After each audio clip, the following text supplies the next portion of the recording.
ஆன்மீகத்தின் வழிநடக்கும் அன்பு சொந்தங்களான ரிஷப ராசிக்கு வணக்கங்க. எல்லாரும் எப்படி இருக்கீங்க? ரிஷபம் அப்படின்னா எந்த வேளையிலும் அது எந்த நேரமா இருந்தாலும் சரி மகிழ்ச்சியோடும் புன்சிரிப்போடும் காணப்படுவீங்க. ஆனா இந்த மகிழ்ச்சிக்கும் புன்சிரிப்புக்கும் ஏதாவது உள்ளுக்குள்ள உண்மை இருக்கா? இல்லவே இல்லை. உள்ளுக்குள்ள கஷ்டம் அப்படியே குமுறிக்கிட்டு இருக்கும், வெளியே காட்ட முடியாது. ஒருத்தவங்க சர்வ சாதாரணமா சிரிச்சுட்டே இருக்காங்க அப்படின்னா அவங்க கிட்ட தான் பெரிய வழிகள் இருக்கும். ஏன்னா சட்டுன்னு உம்முன்னு இருக்கவங்கள கூட கண்டுபிடிச்சிடலாம். அவங்க என்ன சின்ன பிரச்சனைக்கே பார்த்தீங்கன்னாக்கா உம்முன்னு இருந்தே அந்த சோகத்தை வெளிப்படுத்திடுவாங்க. ஆனா அந்த சிரிச்சுக்கிட்டு இருக்க மனசுல இருக்கு பார்த்தீங்களா, அந்த பாரம்ங்கிறது மழை அளவு இருக்கும். ஆனா எப்பேற்பட்ட கஷ்டத்தையும் முடிஞ்ச அளவுக்கு யாருக்கும் காட்டிக்காம அதை சமாளிக்கணும்னு நினைக்கக்கூடியவங்க தான் ரிஷப ராசிக்காரங்க.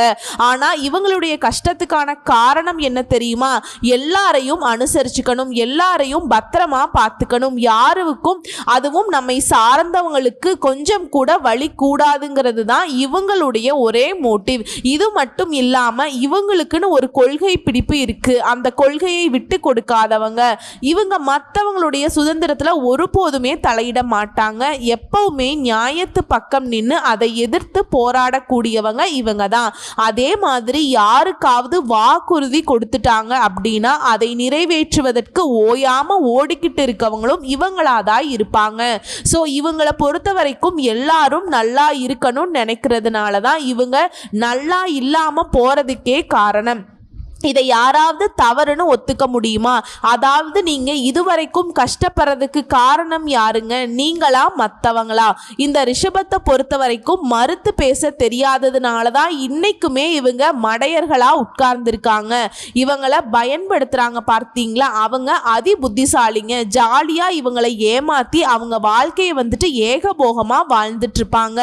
இப்படிப்பட்ட குணாதிசயங்கள் கொண்ட ரிஷபத்திற்கு காலங்கள் இவங்களை கஷ்டப்படுத்தினா ஒரு நேரம்னு ஒன்று வரும் பார்த்தியா, அந்த நேரம் அந்த காலம் கொடுத்த வழிகளுடைய காயங்களை அப்படியே மறைக்க செய்யும். அப்படி ஒரு சிறந்த காலம் தான் இப்போ உங்களுக்கு காத்துக்கிட்டு இருக்கு.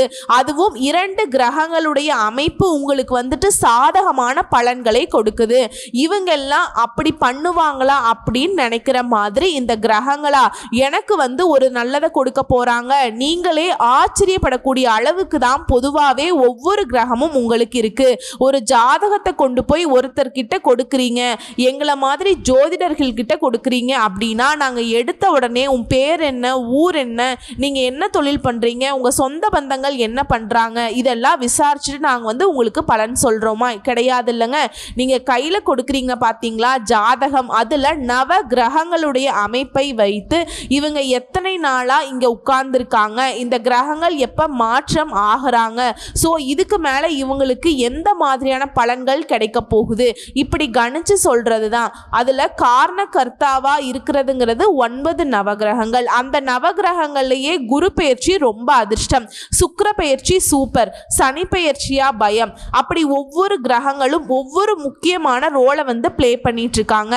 அந்த வகையில எல்லாருக்கும் இவங்கெல்லாம் நல்லது பண்ணவே மாட்டாங்க அப்படின்னு, அதாவது நிழல் கிரகம், பாம்பு கிரகம், அசுப கிரகம்னு பெயர் எடுத்த ராகுவும் கேதுவும் தான் உங்களுக்கு நல்லது பண்ண போறாங்க அப்படின்னா ரிஷபமே டவுட்டா தான் யோசிப்பீங்க.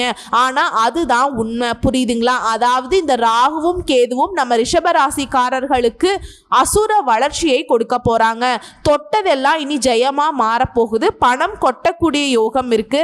அதாவது நம்ம ரிஷப ராசி ஜொலிக்க போகுதுங்க. இனிமே நடக்க போறது இதுதான். உங்களுக்கான இடத்தை நீங்க தேடுங்க. அதாவது உங்க ராசிக்கு வாக்கிய பஞ்சாங்கத்தின்படி ஏப்ரல் 26ஆம் தேதி ராகு பகவான் 10ஆம் இடத்திலையும் கேது பகவான் 4ஆம் இடத்திலையும் அமர்ந்து உங்களுக்கு தரக்கூடிய பலன்கள் அப்படிங்கிறது புதிதாக தொழில் தொடங்குவதற்கு வாய்ப்பை ஏற்படுத்துறாங்க. பெரிய பதவிகளில் உங்களுக்கு உட்கார வைக்கிறாங்க.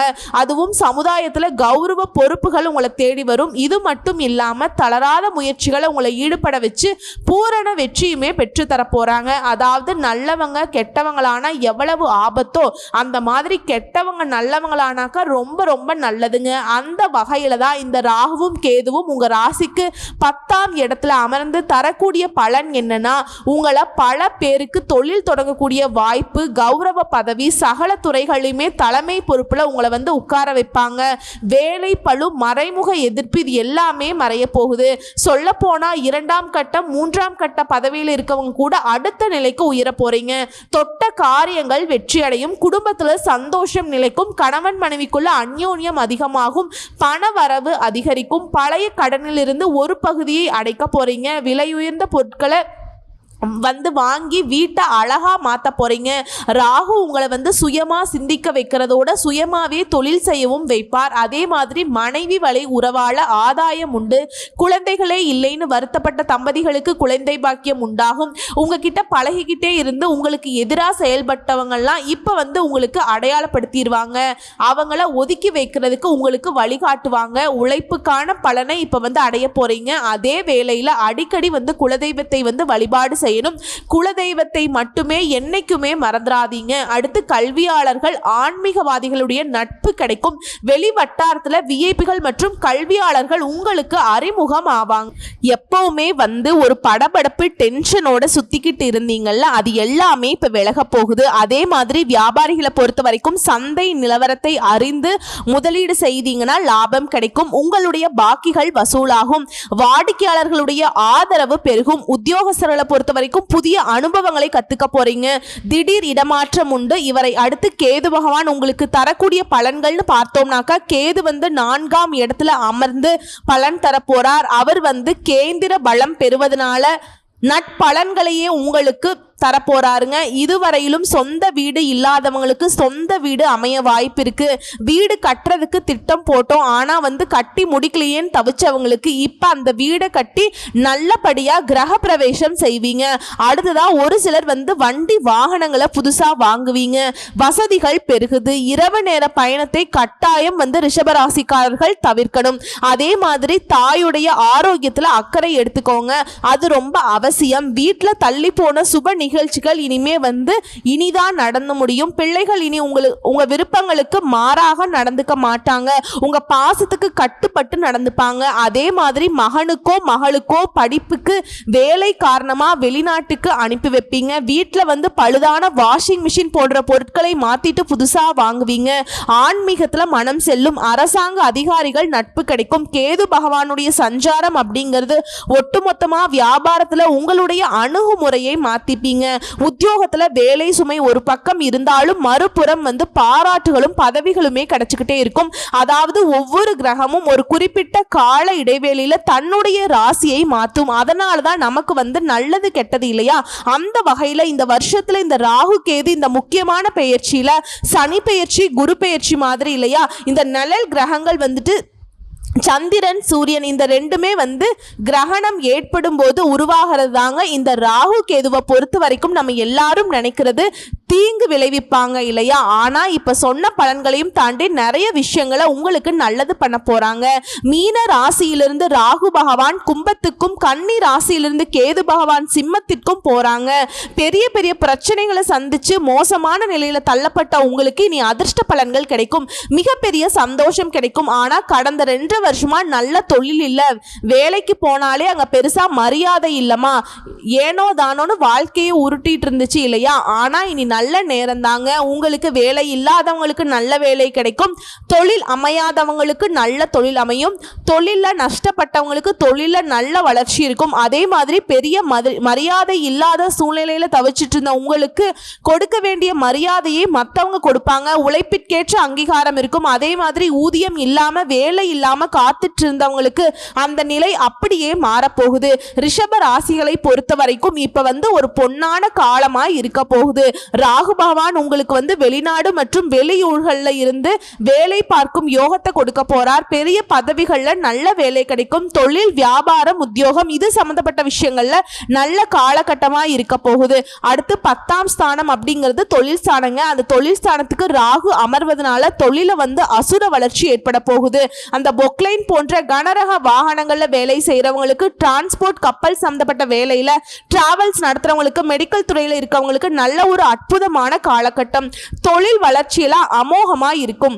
10ஆம் இடம் அப்படிங்கிறது ஜாதகக்காரருக்கு சரியா இருந்துச்சு அப்படின்னாக்கா அதிகபட்ச புகழ், பணம், கௌரவம் எல்லாமே உண்டாகுங்க. பெண்களை பொறுத்த வரைக்கும் உங்களுடைய ஆளுமை அப்படிங்கிறது அதிகரிக்க போகுது. அதாவது நிறைய ரிஷபராசிக்காரங்க தொழில் முனைவர்களா மாற போறீங்க. கலைத்துறையில இருக்கவங்களுக்கு நல்ல காலகட்டம், பொருளாதாரத்துல நல்ல முன்னேற்றம். ஒட்டுமொத்தமா ரிஷபராசிக்காரர்களுடைய வாழ்க்கையில ஒரே பிரச்சனைன்னு இருந்துச்சுல்ல, அது முக்கியமான பிரச்சனை என்னவா இருந்துச்சு? பண பிரச்சனை. அந்த காசு பணத்திற்கு பிரச்சனையே இருக்காதுங்க. அதே மாதிரி கவனமா இருக்க வேண்டிய விஷயங்கள்னு பார்த்தோம்னா ஆரோக்கியத்துல கவனம் வச்சுக்கணும். ஏன்னா மார்பு பகுதி பிரச்சனைகள்ல நீங்க ரொம்ப கவனமா இருக்கணும். தாயாரோடு சலசலப்பு ஏற்படுறதுக்கு வாய்ப்பு இருக்கு. அதே மாதிரி தாயாருடைய ஆரோக்கியத்துல கவனம் வச்சுக்கோங்க. சொந்த வீட்டுல சிலருக்கு பிரச்சனை ஏற்படுறதுக்கு வாய்ப்பு இருக்கு. ஸோ வீட்டில் இருக்கக்கூடிய பிரச்சனையை யார்கிட்டயுமே பகிர்ந்துக்காதீங்க. உங்க வீட்டு பிரச்சனை நீங்களே டைரக்டா ஃபேஸ் பண்ணுங்க. அதாவது இந்த ராகு கேது பயிற்சிங்கிறது ஒட்டுமொத்தமா உங்களுக்கு வாழ்க்கையில அதிர்ஷ்ட காத்து தாங்க வீச போகுது. அதாவது இத்தனை நாளா தேவையற்ற அலைச்சல் வந்திருக்கும், அது மறையுது. உடல் ஆரோக்கியத்துல மேம்பாடு இருக்கு. குடும்பத்துல இருக்கவங்களுக்கான மருத்துவ செலவுகள் அப்படிங்கிறது அதுவுமே பார்த்தீங்கன்னா சரியாகுது. கணவன் மனைவிக்கான வீண் வாக்குவாதங்கள் மறையுது. உற்றார் உறவுக்காரங்க உங்களை அனுசரிச்சு நடந்துப்பாங்க. உங்களுடைய எதிர்பார்ப்புகள் எல்லாமே பூர்த்தியாகுதுங்க. அதே மாதிரியே கணவன் மனைவிக்கிடையே சதா நேரமும் சண்டை சச்சரவு இப்படி இருந்த நிலையில மாற்றம் உண்டாகுது. ஒருத்தருக்கொருத்தர் உங்களுடைய உணர்ச்சிகளுக்கு மதிப்பளித்து நடந்துக்க போறீங்க. திருமண சுபகாரியங்களுக்கான முயற்சிகள் பலனுண்டு. பண வரவால இருந்த நெருக்கடிகள் விலகுது. எதிர்பாராத உதவிகள் மூலம் குடும்பத்துடைய தேவைகளை பூர்த்தி செஞ்சுப்பீங்க. அசையும் அசையா சொத்துக்களால உங்களுக்கு இருந்த வீண் பிரச்சனைகள் இப்ப சரியாகுதுங்க. எதையுமே சமாளிக்கக்கூடிய திறன் உண்டாகுது. ஆனா ஆடம்பர செலவுகளை மட்டும் குறைச்சிக்கிறது நல்லதுங்க. அதே மாதிரி தொழிலையும் சரி வியாபாரத்திலையும் சரி போட்டிகள் அதிகமாகும். இருந்தாலும் அதையும் சமாளித்து வெற்றி கொள்வீங்க. உங்களுக்கு வரக்கூடிய வாய்ப்புகளை நழுவ விடாமல் இருப்பது சிறப்பு. அதே மாதிரி கூட்டு தொழில இருக்கவங்க உங்ககிட்ட உங்களுடைய கூட்டாளி கிட்ட ஓரளவுக்கு ஒற்றுமையோட செயல்படுவீங்க. உத்தியோக பணிகளில் இருக்கவங்க வேலைப்பளு அப்படிங்கிறது அதிகமாக தாங்க இருக்கும். அதாவது ராசிக்கு 11ஆம் வீட்டில் அடியெடுத்து வைக்கக்கூடிய ராகுனால கடினமான செயல்பாடுகளோடு நீங்கள் சாதாரணமாக செஞ்சு முடிச்சிருவீங்க. மனசளவில் உற்சாகம் உண்டாகும். புதிய முயற்சிகளில் சாதகமான சூழ்நிலை ஏற்படும். கொடுத்த வாக்குறுதிகளை நிறைவேற்றுவீங்க. நீங்கள் எதிர்பாராத சில வரவுகளால் சேமிப்பு அப்படிங்கிறது அதிகமாகுங்க. குடும்பத்தில் மகிழ்ச்சியான தருணங்கள், சுபகாரியங்கள் எல்லாமே கைகூடி வரும். உடல் அளவுல உங்களுக்கு இருந்து வந்த சோர்வுகள் நீங்கி சுறுசுறுப்பா செயல்பட போறீங்க. அதே மாதிரி ஆடம்பரமான செலவுகள் மீது ஆர்வம் ஏற்படும். கொஞ்சம் பார்த்துக்கோங்க. அத வெளிநாட்டு பயணங்கள் மூலம் நன்மை உண்டாகும். தொலைதூர தகவல்கள் சாதகமாக அமையும். வீடு மனை சம்பந்தப்பட்ட செயல்பாடுகள் உங்களுக்கு இருந்து வந்த அந்த மந்தத்தன்மை நிலை மாறுதுங்க. அது போலவே ராசிக்கு 5ஆம் வீட்டுல அடியெடுத்து வைக்கக்கூடிய கேதுவினால பூர்வீக சொத்துக்களை இருந்து வந்த பிரச்சனைகள் மறையுது. எந்த ஒரு செயலையுமே செய்யறதுக்கு முன்னாடி ஒரு முறைக்கு இருமுறை நல்லா யோசிச்சு செயல்படுத்துங்க. ஒட்டுமொத்தமா சாஸ்திரம் மற்றும் சம்பிரதாயங்கள்ல ஈடுபாடு அதிகமாகும். மனதளவுல இனம் புரியாத சில கற்பனைகள் உண்டாகும். அதே மாதிரி நீண்ட நாட்களாக நீங்க நிறைவேற்றணும்னு நினைச்ச பிரார்த்தனைகளை இப்ப நிறைவேற்றுவதற்கான சூழ்நிலை ஏற்படுதுங்க. தனம் சார்ந்த செயல்பாடுகள்ல கவனம் தேவை. அதாவது பண விஷயத்துல கொஞ்சம் கவனமா இருந்துக்கோங்க. பண வரவு தாராளமா இருக்கும். ஆனா நீங்க அதை கவனமா பயன்படுத்தணும். வாகன பயணங்களின் மூலம் கொஞ்சம் அலைச்சல் ஏற்படும். விவசாய பணிகளை பொறுத்த வரைக்கும் வரவுகள் உண்டாகுதுங்க. எதை பத்தியும் கவலைப்படாதீங்க. நீங்க உங்களுக்கு என்ன தோணுதோ அதை செய்யுங்க. அந்த விரக்தி மனப்பான்மை அப்படிங்கிறது குறையுதுங்க. வாழ்க்கை துணை கிட்ட மனம் விட்டு பேசுவீங்க. ஒரு தெளிவும் புரிதலும் ஏற்படும். இந்த 2 கிரகங்களுடைய அமைப்பின் காரணமா உங்களுக்கு உடல் ஆரோக்கியம் அப்படிங்கிறது, உடல் ஆரோக்கியத்தில் இருந்து வந்த சிக்கல்கள் குறையுது. பயனற்ற மருத்துவ செலவுகள் விலகுது. எந்த ஒரு விஷயத்திலையுமே சுறுசுறுப்பா செயல்பட போறீங்க. பொருளாதாரத்தை எடுத்துக்கிட்டீங்கன்னா பொருளாதாரத்தில் நல்ல முன்னேற்றம் ஏற்படுதுங்க. குடும்பத்தாருடைய தேவைகளை நிறைவேற்றி வைக்க போறீங்க. சுபகாரியங்கள் தொடர்பான எண்ணங்கள் எல்லாமே உங்களுக்கு நடக்க போகுது. அசையும் மற்றும் அசையா சொத்துக்கள் வாங்குறது தொடர்பான முயற்சிகள்ல உங்களுக்கு முன்னேற்றம் உண்டு. பூர்வீக சொத்துக்களை கொஞ்சம் பார்த்து நிதானமா செயல்படுவீங்க. அதே மாதிரி உத்தியோக பணிகள்ல இருக்கவங்க அரசாங்கத்துறையோ தனியார் துறையோ ஆண்களோ பெண்களோ உத்தியோகம் சம்பந்தப்பட்ட விஷயங்கள்ல மற்றவங்க கிட்ட பகிர்ந்துக்காமல் இருப்பது நன்மை கொடுக்கும். அதே மாதிரி வேலை வாய்ப்புகள்ல உங்களுக்கு இருந்து வந்த அலைச்சல்கள் குறையுது. உழைப்புக்கு உண்டான மதிப்பு கிடைக்குது. உயர் அதிகாரிகள் கிட்ட உங்களுக்கு இருந்து வந்த எந்தவித கருத்து வேறுபாடுகளும் குறையுதுங்க. வங்கி சார்ந்த துறைகள்ல ஆதாயத்தை அடைய போறீங்க. நிதித்துறை பிரிவுகளில் மேன்மை ஏற்படுதுங்க. அடுத்ததா வியாபாரத்தை பொறுத்த வரைக்கும் வியாபாரத்தில் சில நுட்பங்களை புரிஞ்சுக்கிட்டு செயல்பட போறீங்க. புதிய முடிவுகளை செயல்படுத்தல அந்த முடிவிற்கு தகுந்த ஆலோசனைகளை பெற்று முடிவெடுக்கிறது நல்லது. அதே மாதிரி விஐபிகளுடைய அறிமுகம் கிடைக்கும். உங்களுடைய கடன் பிரச்சனை அப்படிங்கிறது கட்டுக்குள்ள வரும். அதே மாதிரி வியாபார பணிகளில் அலைச்சல் உண்டாகுங்க. அதற்கேற்ற உயர்வும் கிடைக்கும். கூட்டு வியாபாரத்தில் இருக்கீங்கன்னாக்கா விவேகத்தோட செயல்படுங்க. அயல்நாட்டு பொருட்களின் மூலம் ஆதாயத்தை அடைவீங்க. வியாபார சரிவுகளை ஈடுகட்டக்கூடிய அளவுக்கு இந்த சூழல் உங்களுக்கு சாதகமா இருக்கு. அரசியல்வாதிகளை பொறுத்த வரைக்கும் புதிய முடிவுகள் எடுக்கிறதுல கவனம் தேவைங்க. கட்சி பணிகள்ல தீர ஆலோசித்து செயல்படுங்க. சின்ன சின்ன பணிகள்ல கூட கொஞ்சம் அலைச்சல் இருக்கும். வெளி வட்டாரத்துல மதிப்பு மரியாதை உயருங்க. உயர் பொறுப்புகளில் இருக்கிறவங்க உங்களுக்கு ஒத்துழைப்பை கொடுப்பாங்க. கொடுத்த வாக்குறுதிகளை நிறைவேற்றுவதற்காக சூழ்நிலையும் உங்களுக்கு சாதகமாக இருக்கு. அதே மாதிரி தனம் சார்ந்த சிந்தனைகள் அப்படிங்கிறது இப்போ அதிகமாகும். பத்திரிகை துறைகளில் இருக்கவங்க உங்களுக்கு ஆதரவு கொடுப்பாங்க. குறிப்பாக மக்கள் கிட்ட பேசுறப்ப கொஞ்சம் கவனமாக பேசுங்க. கலைஞர்களுக்கு கலைத்துறையில் இருக்கவங்களுக்கு சாதகமான சூழ்நிலை அமையுது. உங்க திறமைகளை வெளிப்படுத்துவதற்கான வாய்ப்புகள் கிடைக்குங்க. சுகபோக சிந்தனைகள் மேம்படும். நவீன பொருட்களை வாங்கி மகிழ்ச்சி அடைய போறீங்க. ரசிகர்களின் மத்தியில அவங்களுடைய தன்மையை புரிஞ்சுக்கிட்டு செயல்பட போறீங்க. வெளியூர் பயணங்கள் உங்களுக்கு வாய்ப்பை ஏற்படுத்தும். பொருளாதாரத்தில் இருந்து வந்த மந்த நிலை விலகுது. சேமிப்பு அதிகமாகுது. பெண்களை பொறுத்த வரைக்கும் எந்த ஒரு விஷயத்திலையுமே சீக்கிரமா செயல்படுவீங்க. வாக்குறுதிகள் அளிக்கிறதுல சூழலை அறிந்து செயல்படுவீங்க. யாருக்குமே வாக்கு கொடுக்காமல் தவிர்க்கிறது சிறப்பே. அதுவும் பாக பிரிவினை பிரச்சனைகள்ல உங்களுக்கு சாதகமான முடிவு கிடைக்கும். எதிர்காலம் தொடர்பான சில புரிதல்கள் உங்களுக்கு ஏற்படும். கர்ப்பிணி பெண்களை பொறுத்த வரைக்கும் கவனத்தோட இருக்கணுங்க. தேவையற்ற அலைச்சல்களை குறைச்சிக்கோங்க. மூத்த குழந்தைகளின் வழியில உங்களுக்கு இருந்து வந்த சங்கடங்களும் மறையுது. அடுத்ததா மாணவர்களை பொறுத்த வரைக்கும் உயர்கல்வி குறித்த தெளிவான ஆலோசனைகள் இப்ப கிடைக்கும். கல்வியில முன்னேற்றமான சூழ்நிலை இருக்கு. சுற்றுலா பயணம் மேற்கொள்வதற்கான வாய்ப்புகளும் ஏற்படும். அரசாங்க உத்தியோகத்துக்கு போட்டி தேர்வுகளுக்கு தயாராகக்கூடிய மாணவர்களுக்கு சாதகமான முடிவு கிடைக்கும். நண்பர்கள் உங்களுடைய எண்ணங்களை புரிஞ்சுக்கிட்டு உங்களுக்கு சாதகமா நிற்பாங்க. மனதளவுல ஆராய்ச்சி சார்ந்த சிந்தனைகள் மேம்படுதுங்க. போட்டியாளர்களை சமாளிக்கக்கூடிய திறமைகள் அதிகமாகுது. உங்களை பொறுத்த வரைக்கும் நன்மைகள்னு எடுத்துக்கிட்டோம்னா இந்த ராகு கேது பயிற்சினால வெளி வட்டாரத்துல மதிப்பு மரியாதை மேம்படுது. எதிர்பாராத சில அதிர்ஷ்ட வாய்ப்புகள் உங்களை தேடி வரும். அதே மாதிரி தீமைகள்னு எடுத்துக்கிட்டோம்னா எதுலையுமே உணர்ச்சி வசப்படாம நிதானத்தோடு செயல்பண்ணுங்க. உங்களை பொறுத்த வரைக்கும் வழிபாடு இந்த பாம்பு கிரகங்களால உங்களுக்கு எந்த ஒரு பாதிப்பும் இருக்கக்கூடாது. அவங்க தரக்கூடிய அதிர்ஷ்டமும் உங்களுக்கு நிலைச்சு நிற்கணும்னா துர்க்கை அம்மனுக்கு வெள்ளிக்கிழமைகள் தோறும் விளக்கேற்றி பூஜித்து வர சகல தோஷங்களும் தீரும். அதே மாதிரி அரளி மலர்களை கொண்டு ஆஞ்சநேய பெருமானுக்கு சனிக்கிழமைகள்ல அந்த மாலை சாற்றி வழிபாடு செய்ய சிந்தனைகள்ல தெளிவு ஏற்படும். மன தைரியம் அதிகமாகும். மேலும் நீங்க செய்ய வேண்டிய இந்த பரிகார வழிபாடுகள்ல மயிலாடுதுறை தரங்கம்பாடிக்கு அருகே உள்ள திருக்களஞ்சேரி என்னும் தலத்துல மூலவர் சுயம்பு லிங்கமாக எழுந்தருளி இருப்பாருங்க. அங்கு ஸ்ரீ நாகநாதரை வணங்குவதனால அதே மாதிரி பழைய பள்ளிக்கூடம் மற்றும் கோயிலை புதுப்பிக்க உங்களால முடிஞ்ச உதவிகளை செய்வதனால அதிர்ஷ்டம் பெருகும். ஒட்டுமொத்தமா இந்த ராகு கேது பயிற்சி ரிஷபராசிக்கு அதிர்ஷ்டத்துடைய உச்ச கட்டத்துல உங்களை உட்கார வைக்க போகுதுங்க. மன தைரியத்தோட செயல்படுங்க. வரக்கூடிய வாய்ப்புகளை பயன்படுத்துங்க. வாழ்த்துக்கள்ங்க. நன்றி, வணக்கம்.